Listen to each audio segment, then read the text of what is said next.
Hi everyone, welcome back to the code step by step channel. My name is Sunil Sidhu और Laravel tutorial series के इस part में बात करने वाले हैं व्यू के बारे में। व्यू एक काफ़ी इंपॉर्टेंट फीचर होता है एमवीसी आर्किटेक्चर का भी और लारावेल का भी। सबसे पहले काफ़ी डिटेल में समझेंगे व्यू होता क्या है, देन इसको कैसे बना सकते हैं। इसको आप लोग दो तरीके से बना सकते हैं, मैनुअली भी बना सकते हो, टर्मिनल की हेल्प से भी बना सकते हो। दोनों ही तरीके हम लोग यहाँ पे देख लेंगे। देन व्यू को कैसे कॉल करते हैं कंट्रोलर से और राउट से, ये भी देखने वाले हैं। नेस्टेड व्यू को कैसे कॉल कर सकते हैं, ये भी देखने वाले हैं। व्यू के अंदर डेटा कैसे पास कर सकते हैं राउटर से भी और कंट्रोलर से भी, दोनों जगह से, ये भी देख लेंगे। देन बात करेंगे कि आप लोग ये कैसे चेक कर सकते हो कि एक व्यू ऑलरेडी एग्जिस्ट करता है या नहीं करता। और व्यू को आप लोग दो तरीके से कॉल कर सकते हो, राउट से भी और कंट्रोलर से भी। कब आपको राउटर से एक व्यू कॉल करना चाहिए और कब आपको कंट्रोलर से व्यू कॉल करना चाहिए, उसके बारे में बात करने वाले हैं।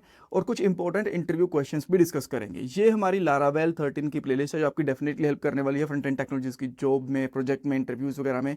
सो पूरी प्लेलिस्ट देखना, डेफिनेटली आपको काफी हेल्प मिलने वाली है। नाउ अब पहले क्वेश्चन पे चलते हैं कि व्यू बेसिकली है क्या। ये एक एमवीसी आर्किटेक्चर का पार्ट है। हमें पता है कि लारावेल एमवीसी आर्किटेक्चर को फॉलो करता है, जिसका मतलब होता है मॉडल व्यू कंट्रोलर। और जो ये व्यू होता है ना, इसका मतलब ही होता है व्यू, यानी कि आपका यूआई वाला पार्ट। जब भी कोई यूजर किसी एमवीसी आर्किटेक्चर वाली एप्लीकेशन या फिर आप लोग कह सकते हो लारावेल को एक्सेस करने की कोशिश करता है, लारावेल की एप्लीकेशन को एक्सेस करने की कोशिश करता है, तो पहले रिक्वेस्ट जाती है कंट्रोलर के पास। देन कंट्रोलर डिसाइड करता है कि उसका क्या करना है। अगर वहां पे हमें कुछ डेटाबेस से रिलेटेड काम है तो वो रिक्वेस्ट मूव हो जाएगी डेटाबेस के पास, वहां से डेटाबेस को फेच करेगी, देन वापस से कंट्रोलर के पास आ जाएगी, आप यहाँ पे देख पा रहे हो। एंड देन उसके बाद में व्यू के पास, अगर डेटाबेस का काम नहीं है तो डायरेक्टली जो रिक्वेस्ट है वो व्यू के पास चली जाएगी। वहां से डेटा वहां से यूजर को डाटा डिस्प्ले होगा स्क्रीन के ऊपर, राइट। सो जो आपका यूआई वाला पार्ट होता है वो कहाँ पे लिखा जाता है, व्यू फीचर के अंदर। ऑलराइट, चीजें क्लियर हैं। नाउ क्वेश्चन आता है कि हम लोग व्यू को बना कैसे सकते हैं। दो तरीके से आप लोग बना सकते हो, मैनुअली भी और टर्मिनल की हेल्प से भी। तो एक बार इसको मैनुअली बना के देखते हैं। सो आपको ये व्यू बनाना कहाँ है, आपको जाना है रिसोर्सेज वाले फोल्डर के अंदर। देन इसके अंदर आपको मिलेंगे एक व्यूज वाला फोल्डर, और इसके अंदर आप लोग जाके व्यू को बना सकते हो। लास्ट पार्ट के अंदर हम लोगों ने एक दो व्यू को बना के देखा भी हुआ है, बट यहाँ पे थोड़ा सा और डिटेल में डिस्कस कर रहे हैं। तो मैं यहाँ पे क्या करूंगा, व्यू के अंदर एक न्यू फाइल क्रिएट करूंगा। इसका नाम आप लोग कुछ भी रख सकते हो, जैसे कि मैं यहाँ पे रख देता हूँ लेट से लॉगिन, और यहाँ पे कर देंगे dot blade dot PHP. Blade क्या है ये मैं आपको हर एक पार्ट में बोल देता हूँ कि जल्दी कवर करेंगे। हम लोग पहले बेसिक एमवीसी कवर कर रहे हैं, उसके बाद हम लोग मे बी नेक्स्ट पार्ट के अंदर ही हम लोग ब्लेड वाली चीज़ को काफ़ी डिटेल में कवर करेंगे। So don't very about blade. और देन हम लोग यहाँ पे कुछ टेक्स्ट लिख देते हैं, जैसे कि अगर आप लोग चाहो तो एचटीएमएल का पूरा पेज भी बना सकते हो इस तरीके से, एचटीएमएल। देन हेड, इसमें टाइटल डाल दो। यहाँ पे कर देता हूँ यूज़र लॉगिन, बस लॉगिन कर देता हूँ, यूज़र लॉगिन नहीं, मैंने यहाँ पे लॉगिन करा। देन मैं यहाँ पे बॉडी कर देता हूँ। एंड देन इसके अंदर आप लोग कुछ H1 टैग वगैरह यूज़ करना चाहते हो, जैसे कि लॉगिन पेज, तो ये कर सकते हो। अब आपका व्यू हो चुका है रेडी। तो इस तरीके से तो आप लोग बना सकते हो एक व्यू को मैनुअली। अब टर्मिनल की हेल्प से कैसे बना सकते हो, आप लोग VS कोड का टर्मिनल यूज़ कर लो या फिर आपके ऑपरेटिंग सिस्टम वाला टर्मिनल यूज़ कर लो। देन आपको यहाँ पे लिखना है PHP आर्टिसन मेक, और क्या चीज़ बनाना चाहते हो, व्यू। तो यहाँ पे लिखेंगे हम लोग व्यू, और व्यू का नाम क्या देना चाहते हो, जैसे मैं यहाँ पे दे देता हूँ साइन अप, ठीक है। और मैं यहाँ पे कर दूंगा एंटर। जैसे ही एंटर करूंगा आप यहाँ पे देख सकते हो साइन अप वाला पेज भी आएगा। लॉगिन वाला हम लोगों ने मैनुअली बना लिया था, साइन अप वाला जनरेट हो गया यहाँ पे, ठीक है। तो यहाँ पे एक डिफ मिल जाएगा और यहाँ पे कुछ तो आपको कोई कोड वगैरह मिल जाता है, ये डायनेमिक जनरेट होते हैं। तो मैं इसको यहाँ से कॉपी एंड पेस्ट कर लेता हूँ और यहाँ पे कुछ कुछ चीज़ें चेंज कर देंगे, जैसे मैं यहाँ पे साइन अप कर दूंगा और यहाँ पे कर देंगे साइन अप पेज, ठीक है। सिंपल है।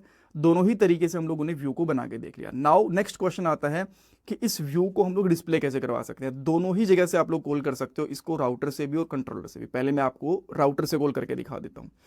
तो हम लोग राउटर के अंदर चलेंगे। राउटर कहाँ मिलते हैं आपको, यहाँ पे राउट्स वाले फाइल के अंदर वेब डॉट PHP। और जैसे हम लोगों ने कुछ राउट्स यहाँ पे पहले वाले पार्ट के अंदर बना के रखे हुए हैं, जब हम लोगों ने कंट्रोलर बना के देखा था लास्ट वाले पार्ट के अंदर, तो इसके नीचे मैं यहाँ पे बनाता हूँ राउट कोलन कोलन व्यू। और व्यू के अंदर आप लोग यहाँ पे दे सकते हो जो भी आपको पाथ देना है, जैसे मैं यहाँ पे देना चाहता हूँ लॉगिन, और उसके बाद में आपके व्यू का नाम लॉगिन। और यहाँ पे ब्लेड डॉट PHP बताने की जरूरत नहीं है, बस जो ब्लेड से पहले होता है ना वो आपको बताना होता है, जैसे आप लोगों ने यहाँ पे लॉगिन कर दिया। अब मैं यहाँ पे आके लोकल होस्ट आपका लारावेल रनिंग है, और देन आप यहाँ पे लिख दोगे लॉगिन, और आप देख सकते हैं लॉगिन वाला पेज आ गया। अब मैं साइनअप को एक्सेस करने की कोशिश करता हूँ, यहाँ पे क्या कर पाऊंगा, जी नहीं। क्यों, मैं आपको बताता हूँ। साइनअप एक्सेस करने की कोशिश करूंगा 404 पेज, क्यों, क्योंकि ये हम लोगों ने व्यू तो बना लिया, बट इसके लिए राउट डिफाइन नहीं करा था। राउट डिफाइन करना जरूरी होता है। तो इसको हम लोग कैसे गोल कर सकते हैं, सेम इसी तरीके से गोल कर सकते हैं। जैसे यहाँ पे लिखो साइन अप और यहाँ पे डाल दो साइन अप और यहाँ पे व्यू का नाम साइन अप और यहाँ पे आके रिफ्रेश करेंगे, ये काम कर रहा है। अब यहाँ पे आप लिखना चाहते हो जैसे कि रजिस्टर, तो आप यहाँ पे रजिस्टर भी कर सकते हो। अब आपको यहाँ पे रजिस्टर लिखना पड़ेगा, यानी कि जो फर्स्ट पैरामीटर डालते हो वही आपको यहाँ पे आपके एड्रेस बार के अंदर डालना होता है। तो देखो साइन अप अभी भी काम कर रहा है। और एक पेज को जैसे मैं आपको बार बार बता चुका हूँ, लास्ट वाले पेज के अंदर दोनों ही जगह से भी कॉल कर सकते हो। जैसे कि अगर आपने एक साइन अप वाला राउट बना दिया और एक रजिस्टर वाला बना दिया और दोनों के अंदर एक ही व्यू को काम कॉल कर रखा है, तो ये भी चलेगा, इसमें कोई दिक्कत नहीं है। जैसे यहाँ पे रजिस्टर वाला तो चल ही रहा है और मैं यहाँ पे कर देता हूँ साइन अप वाला, ये भी परफेक्टली चलेगा। तो एक और तरीका होता है व्यू को बेसिकली कॉल करने का, जो मैं आपको ये 3 तरीके तो बता ही चुका हूँ। और मान लो इसको कमेंट आउट कर देता हूँ दोनों को, ठीक है। राउट यहाँ पे लिख सकते हो colon colon get method use करोगे और देन जो भी आप यहाँ पे पाथ डालना चाहते हो, जैसे कि आपने डाल दिया साइन अप, ये आपका राउट हो गया। देन यहाँ पे बनाओगे फंक्शन, इसको हम लोग कॉल बैक फंक्शन बोलते हैं बेसिकली, और इसमें करना पड़ेगा आपको रिटर्न, और रिटर्न के बाद जो आपने यहाँ पे व्यू डाला हुआ है ये चीज़ डाल सकते हो। तो मैंने यहाँ पे डाल दिया ये व्यू, ठीक है। एक बार मैं इसको कमेंट आउट करूंगा दिखाने के लिए कि हमारा जो साइन अप वाला जो कोड है वो प्रॉपरली कमेंट आउट हो चुका है। देखो अभी काम नहीं कर रहा बिकॉज हम लोगों ने कमेंट आउट कर दिया था। अब नीचे वाले को यहाँ पे रिफ्रेश करूंगा और देखो अभी भी एरर दे रहा है। रीज़न क्या है, यहाँ पे अब आपको इस तरीके से कॉल करने की जरूरत नहीं है क्योंकि आपने राउट तो यहाँ पे डाल दिया, यहाँ पे बस आपको आपके व्यू का नाम देना है, ठीक है। तो राउट यहाँ पे आ गया और यहाँ पे व्यू का नाम आ गया, रिफ्रेश करेंगे, परफेक्टली काम कर रहा है। ऑलराइट, हाँ अब इसके अंदर आपको डेटा कैसे पास करना है, दोनों ही तरीके से डेटा भी पास करके दिखा देता हूँ। पहले ऊपर वाले तरीके से देख लेते हैं, यहाँ से लॉगिन वाले पेज के अंदर। मान लो आप यहाँ पे बताना चाहते हो कि कौन सा यूज़र लॉगिन कर रहा है, ये दिखाना चाहते हो, ठीक है। तो आप यहाँ पे कर दो टाइप, ठीक है। इस डायरेक्टली मैं यहाँ पे लिख रहा हूँ, अगर वेरिएबल लेना चाहते हो तो वेरिएबल भी ले सकते हो, डायरेक्टली लिख के दिखा रहा हूँ टाइप, और यहाँ पे कर देते हैं यूज़र, ये यूज़र का लॉगिन है, ठीक है। अब जो ये टाइप हम लोगों ने लॉगिन में पास कर दिया, इसको यहाँ पे एक्सेस कैसे करेंगे, यहाँ पे सिंपली आके यहाँ पे कर देंगे यूज़र लॉगिन पेज, डबल करली ब्रेसेस ये वाली यूज़ करनी है आपको, और यहाँ पे कर देना है डॉलर टाइप, यानी कि जो आपने यहाँ पे लिखा था ना इस साइड में, ये एसोसिएटेड एरे है अपना, तो जो इसकी की है इसको यहाँ पे डॉलर के जैसे यूज़ करोगे, और देन यहाँ पे आके जब रिफ्रेश करोगे इसको, तो आप यहाँ पे देख सकते हो यूज़र लॉगिन पेज। और जैसे कि आप यहाँ पे डाल देते हो, कहाँ गया वेब डॉट PHP वाला, यहाँ पे डाल देते हो एडमिन, तो ये एडमिन को भी लॉगिन करवा देगा इस तरीके से, ठीक है। अब इसकी जरूरत कहाँ पड़ती है, बहुत बार ऐसा होता है कि आप यहाँ से डेटा पास करना चाहते हो कि लॉगिन किसका लॉगिन है, एडमिन का है, यूज़र का है, टीचर का है, तो इस तरीके से डायनेमिक राउट्स भी बहुत बार आपको पास करने पड़ते हैं। तो उसके लिए आप लोग क्या कर सकते हो, ये तो हमारा ठीक है, ये परफेक्टली काम कर रहा है इसके अंदर, ठीक है। तो अगर मान लो आपका जो राउट है वो डायनेमिक आ रहा है, तो आपको इस तरीके से यूज़ करना पड़ेगा कॉल बैक फंक्शन के साथ। तो मैं इसकी एक बारी कॉपी बना लूँ, साइनअप वाला तो हमारे पास है ही, और यहाँ पे मैं कर दूंगा लॉगिन, और यहाँ पे भी आ गया लॉगिन, ठीक है। यहाँ पे लॉगिन कर रहा है काम प्रॉपरली, कुछ तो दिक्कत है, क्या दिक्कत है भाई इसको, अच्छा यहाँ पे हमारे पास ये हम लोगों ने टाइप डाल रखा है, ठीक है। एक बार जस्ट मैं आपको दिखा रहा हूँ, देखो ये परफेक्टली काम कर रहा है यहाँ पे। अब मैं यहाँ पे पास करना चाहता हूँ कि किसका लॉगिन है, ये एडमिन का है कि किसका है, ताकि डायनेमिक आ पाए यहाँ पे।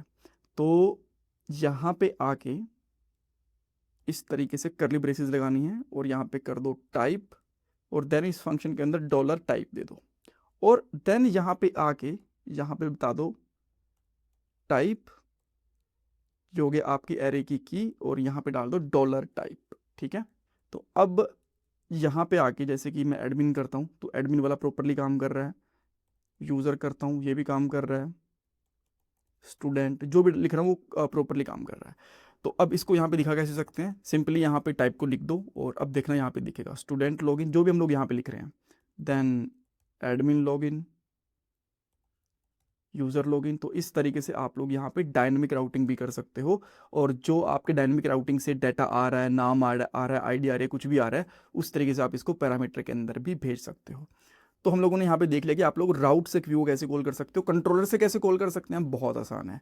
मेरे पास ऑलरेडी एक कंट्रोलर बना हुआ है यूज़र कंट्रोलर का, मैं चाहूँ तो इसका यूज़ भी कर सकता हूँ, लास्ट वाले पार्ट के अंदर बना लिया था, बट चलो एक नया बना लेते हैं, ठीक है, प्रैक्टिस भी हो जाएगी थोड़ी।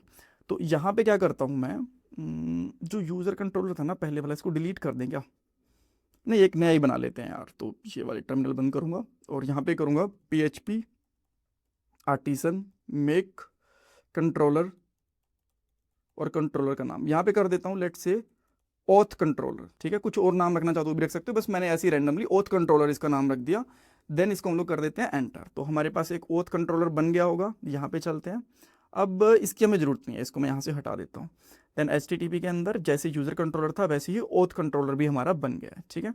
तो इसको मैं यहाँ पे कॉल करूँगा। सबसे पहले जैसे यूज़र कंट्रोलर को ही लिखा था हम लोगों ने, तो यहाँ पे लिखेंगे यूज़, पूरा पाथ डालना पड़ेगा, ऐप HTTP देन कंट्रोलर,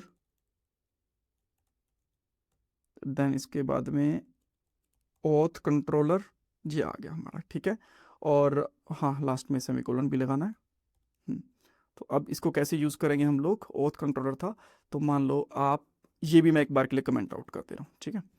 तो यहाँ पे लिखेंगे राउट गेट, और यहाँ पे कर दूंगा मैं, लेट से लॉगिन कर देता हूँ यहाँ पे, ठीक है, कोई दिक्कत नहीं है। और लॉगिन करने के बाद यहाँ पे सेकंड पैरामीटर के अंदर एक एरे पास करना पड़ेगा, और उसके अंदर हमारी क्लास का नाम, या फिर कह सकते हो कंट्रोलर का नाम, कोलन कोलन क्लास। देन जो सेकंड पैरामीटर होता है उसके अंदर उसका फंक्शन का नाम, तो मैं यहाँ पे इसका फंक्शन का नाम भी लिखूंगा लॉगिन, ठीक है। और लास्ट में डाल देंगे यहाँ पे सेमीकोलन, कोई प्रॉब्लम नहीं है। यहाँ पे आके मैं करता हूँ फंक्शन लॉगिन, और यहाँ पे रिटर्न कर दूंगा अभी के लिए मैं लॉगिन फंक्शन, ठीक है, कोई दिक्कत नहीं है, परफेक्टली काम करेगा। यहाँ पे आके मैं डाल देता हूँ लॉगिन। अच्छा, ये वाला काम करेगा ना, इसको तो हटा दूंगा एक बार के लिए। अब क्या हो गया इसको, लेट मी सी क्या प्रॉब्लम है। सिली मिस्टेक, यहाँ पे कंट्रोलर्स आएगा, कंट्रोलर नहीं आएगा। देन इसको रिफ्रेश करेंगे, देखो प्रॉपरली काम करेगा। थोड़ा जूम इन करें क्या, ऑलरेडी काफ़ी जूम इन है। लॉगिन आ गया। अब ये तो कंट्रोलर कॉल हो गया, लास्ट वाले पार्ट के अंदर हम लोग देख चुके हैं। व्यू कैसे कॉल होगा इससे, तो मैं क्या करता हूँ, जो मेरा, इसको हटा देते हैं, एक के साथ ही खेलेंगे लॉगिन वाले के साथ। तो लॉगिन वाला हम लोग कैसे इसको कॉल कर सकते हैं, सिंपली यहाँ पे आके कर दो रिटर्न, देन व्यू, और यहाँ पे व्यू का नाम विच इज़ लॉगिन, और यहाँ पे लास्ट में सेमीकोलन लगाना बिल्कुल नहीं भूलना है आपको। यहाँ पे देखो लॉगिन पेज परफेक्टली काम कर रहा है, कोई दिक्कत नहीं। अब इससे डाटा कैसे भेजेंगे, जैसे कि मान लो यहाँ पे आपके पास डाटा आ रहा है डॉलर टाइप, ये है आपके पास, और इसके अंदर आपने डाल दिया एडमिन, ठीक है। तो देन आप यहाँ पे, जैसे हम लोगों ने यहाँ से पैरामीटर्स पास करे थे ना, इस तरीके से चाहो तो कॉपी कर लो इसको, ठीक है, आपको पता लगेगा एग्जैक्टली सेम है। बस मैं इसको इसीलिए कॉपी कर रहा हूँ, अदरवाइज टाइप भी कर लेता। और टाइप यहाँ पे आ गया, और अब इस टाइप को यहाँ पे आप लोग प्रिंट भी करोगे, ठीक है, मतलब कोड भी लिखोगे। देन यहाँ पे आके रिफ्रेश करता हूँ, देखो एडमिन लॉगिन पेज, और अगर यहाँ पे एडमिन की जगह होता स्टूडेंट, तो यहाँ पे क्या रहता, स्टूडेंट लॉगिन पेज, परफेक्टली काम कर रहा है। अब यहाँ से अगर मैं डाटा पास करूँ एडमिन वगैरह, तो वो कैसे गेट करेंगे। ऑलराइट, तो यहाँ पे आके आप यहाँ पे लगाएंगे स्लैश, देन टाइप यहाँ पे डाल दोगे। कर्ली ब्रेसिस के अंदर का मतलब होता है कि हमारे पास यहाँ पे डायनेमिक राउट है। और यहाँ पे आके अब जो ये टाइप आएगा ना, यहाँ से कर दो कमेंट, और यहाँ पे कर दो डॉलर टाइप, और अब आ जाएगा यहाँ से एडमिन आ गया, कुछ और ही लिख दिया मैंने, यूज़र स्टूडेंट, जो भी हम लोग यहाँ पे डालेंगे ये चीज़ हमारे पास यहाँ पे आ जाएगी, ठीक है। तो इस तरीके से हम लोग यहाँ से डाटा को पास कर सकते हैं, कंट्रोलर से डाटा को पास कर सकते हैं व्यू के अंदर। नाउ अब अगर आपके पास एक व्यू पहले से है कि नहीं है, वो आप कैसे चेक करोगे। तो कंट्रोलर के अंदर यहाँ पे आके चेक करने की कोशिश करते हैं। तो मैं यहाँ पे क्या करूँगा, इफ़ कंडीशन लगाते हैं, इफ़ व्यू, ये क्लास होती है जो आपको कैपिटल लेटर के अंदर यूज़ करनी है, कोलन कोलन एग्जिस्ट, और देन उसके अंदर व्यू का नाम, जैसे मैं यहाँ पे कर लेता हूँ लॉगिन की। अगर ये एग्जिस्ट करता है तो यहाँ पे रिटर्न कर दो this view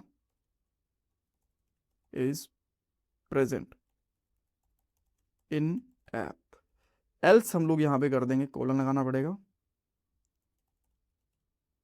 return no view found और समथिंग, ये चीज़ कर सकते हैं ना। अब हम लोग यहाँ पे आगे करते हैं, इसको रिफ्रेश कर सकते हैं इसको, हाँ, और यहाँ पे चेक करेंगे, देखो ओके व्यू नहीं मिला। ओके, इसको ना एक्चुअली ऊपर से इंपोर्ट करना पड़ता है, तो सिंपली आप इसको यहाँ से इंपोर्ट कर लो।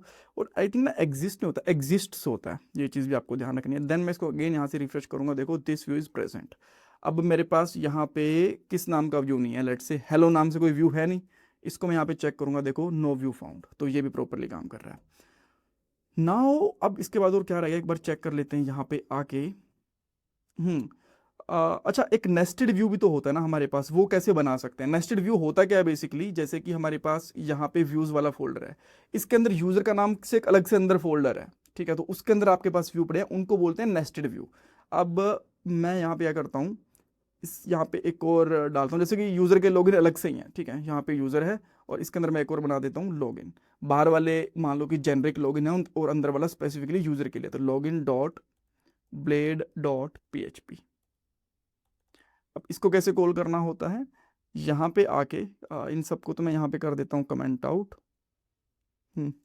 और यहाँ पे कर देंगे सिंपली रिटर्न व्यू, और यहाँ पे करता हूँ अगर यूज़र डॉट, यूज़र का अगर मैं डॉट लगाता हूँ इसका मतलब होता है कि एक फोल्डर है, इसके बाद क्या है, लॉगिन, ठीक है।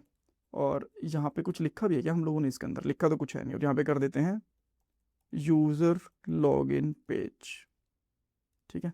और यहाँ पे आके अगर मैं इसको रिफ्रेश करूँगा, कहाँ गया लॉगिन वाला, यहाँ पे, तो यहाँ पे आके यूज़र लॉगिन पेज, ठीक है। तो ये एक फोल्डर के अंदर अगर आप एक स्पेसिफिक व्यू क्रिएट करना चाहते हो तो, और अगर किसी फोल्डर के अंदर आप यानी कि नेस्टेड व्यू क्रिएट करना चाहते हो,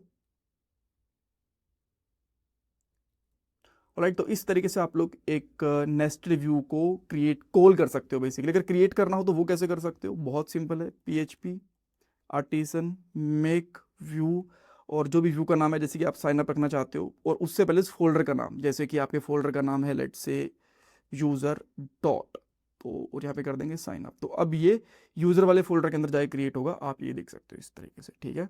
नाउ अब आप अब लास्ट क्वेश्चन, कि आपको व्यू एक्चुअली क्रिएट, कि आप, नाउ लास्ट क्वेश्चन, आपको व्यू कॉल कहाँ से करना चाहिए? देखो, अगर आपके व्यू के अंदर बस स्टैटिक डाटा है, कुछ भी डायनेमिक डाटा नहीं है, तो आप लोग उसको कॉल करोगे web.php से डायरेक्टली, जैसे हम लोगों ने ये कॉल कर रखे हैं। बट अगर उसके अंदर कुछ लॉजिक परफॉर्म हो रहा है, डाटाबेस से कहीं से डाटा आ रहा है, या फिर कोई बिजनेस लॉजिक लिखा है, तो आपको वो कंट्रोलर से कॉल करना चाहिए, राइट। ये चीज़ इंटरव्यूज में पूछी जा सकती है। इसमें कुछ डाउट कन्फ्यूजन है, मुझे कमेंट सेक्शन में पूछ सकते हो। Thank you so much for watching this part guys. Hi everyone, आज भी मार्केट में जॉब्स की कमी नहीं है, बट डेफिनेटली कंपटीशन काफ़ी ज़्यादा बढ़ चुका है। और अगर आप लोग खुद को कंपटीशन से ऊपर उठा के जॉब रेडी बना लेते हो, तो आपकी जॉब लगने से कोई नहीं रोक सकता। और इसके लिए हम लोगों ने एक जॉब रेडी प्रोग्राम भी बनाया है। इसके अंदर हम लोग ओनली कोडिंग नहीं सिखाते, कोडिंग के साथ साथ जनरेटिव AI और कोड के साथ AI टूल्स को कैसे इंटीग्रेट कर सकते हो, ये चीज़ें भी सिखाई जाती हैं। और आज के दिन में यही इंडस्ट्री की रियल डिमांड भी है। और हमारे जितने भी ट्रेनर हैं, या तो वो किसी अच्छी कंपनी के अंदर एज अ सॉफ्टवेयर डेवलपर काम कर रहे हैं, या फिर उनको सॉफ्टवेयर डेवलपमेंट के अंदर 8-10 साल का एक्सपीरियंस है। और इसके साथ साथ हम लोग रिज्यूमे रिव्यू भी करवाते हैं, आपके बहुत सारे मॉक इंटरव्यूज़ भी होंगे, और Naukri.com, लिंक्डइन, इनके स्ट्रॉन्ग प्रोफाइल्स भी बनवाए जाएंगे, ताकि आपके पास और भी इंटरव्यू कॉल्स आ पाएँ। और डेफिनेटली हम लोग यहाँ पे प्रोजेक्ट भी बनवाएंगे और सिस्टम डिज़ाइन भी आपको सिखाएंगे। और स्टिल अगर आपको ट्रेनिंग पसंद नहीं आती, तो यहाँ पे 100% मनी बैक गारंटी भी आपको मिलती है। इसके अलावा और भी बहुत कुछ है ट्रेनिंग के अंदर। अगर आपको डेमो क्लासेस चाहिए या फिर और डिटेल्स चाहिए, तो आप हमें कॉल कर सकते हो, व्हाट्सएप के ऊपर टेक्स्ट भी कर सकते हो, और जो फ़ोन नंबर है वो आपको डिस्क्रिप्शन बॉक्स में मिल जाएगा, स्क्रीन पे भी मिल जाएगा, और पिन कमेंट के अंदर भी मिल जाएगा। Thank you so much.